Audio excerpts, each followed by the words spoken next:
Good morning, guys. I just want to take you around the garden today and kind of show you the layout of things, like the compost bins and the beds, and kind of tell you how we came up with what we've got. So, I know a lot of people are thinking about starting to grow food in their backyards, and that's what we have done. It's just our backyard of our house.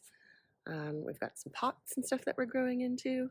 So, let me just kind of take you around and show you what we set up, because maybe you're interested in doing the same thing. Okay, so over here in this corner, we've got our compost bin. We have a raised bed planter that my husband got for free.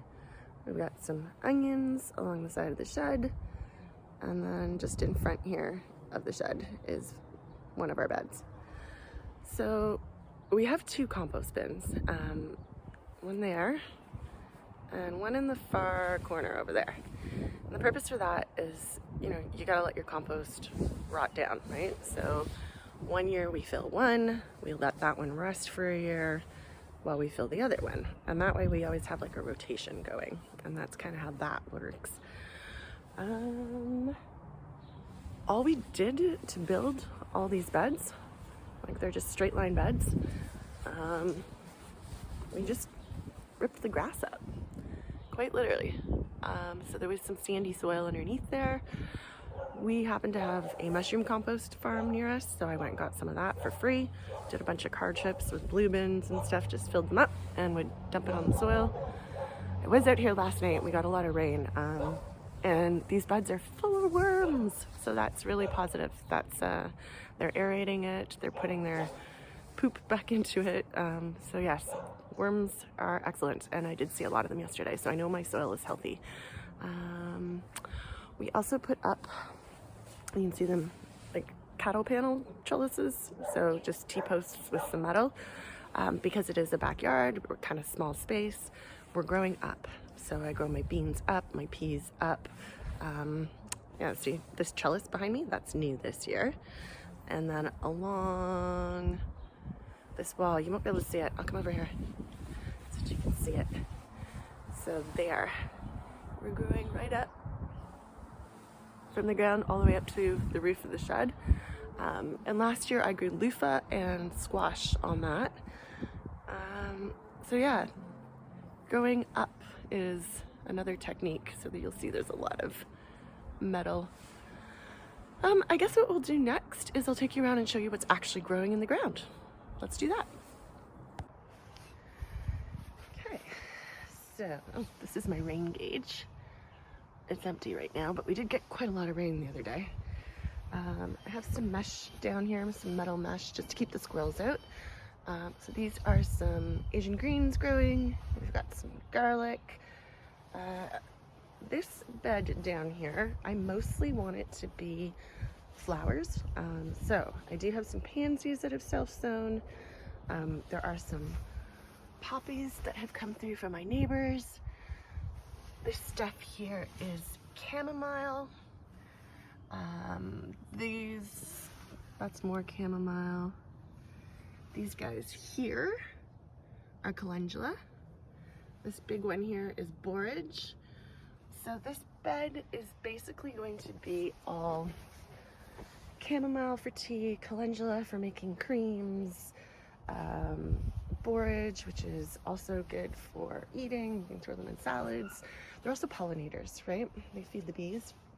So hopefully this little spot back here by the compost bin will just be full of bright colors, oranges and blues, the whites of the calendula, of the chamomile. And then along the shed here, because it's a pretty narrow bed, we're just growing onions. So got some onions that survived the winter from last year. That's these bigger ones. And then these smaller ones, they were actually put in last fall as well, but they were just really, really tiny. And so now they're starting to shoot up. We've got garlic. So these were planted in the fall last year. And I've got more garlic over here on this side of the bed. Also looking really good, and more chamomile. So I probably leave those chamomiles and just like until they get too big. If they get invasive, I might rip them out, but we'll see. Okay, coming around. Look at these asparagus, you guys. Can you see the size of that thing? It's huge. This is the third year with these asparagus plants, and I hadn't cut at all. So I'm gonna start cutting this year because they're really thick and I don't want them to get bigger than that. But look at all this asparagus. And I'm not sure why, but mine do this. They come out purple and then they turn green. So this is French tarragon. We attempted to plant some cabbages. The squirrels seem to like to decapitate them. I still have one over there. Over here, that's a lavender. Those are bok choy that were planted in the fall, but with the heat of the spring, they bolted. But I'm letting them stay in the garden because any bees and early pollinators, this is a good source of food for them. Along this bed, an onion I missed last year. So it's popped up voluntarily. And then I did plant some radish. So these little guys here are radish. Along this bed, these were lettuce. Again, they were planted in the fall and they're super tiny, but some of them have popped up. So I don't know, we'll try them. They might be really bitter, but it's worth a try. I've got some peas just starting to pop up here, guys. See that? So they're gonna grow up the trellis. That little thing back here that doesn't look like much is a horseradish plant.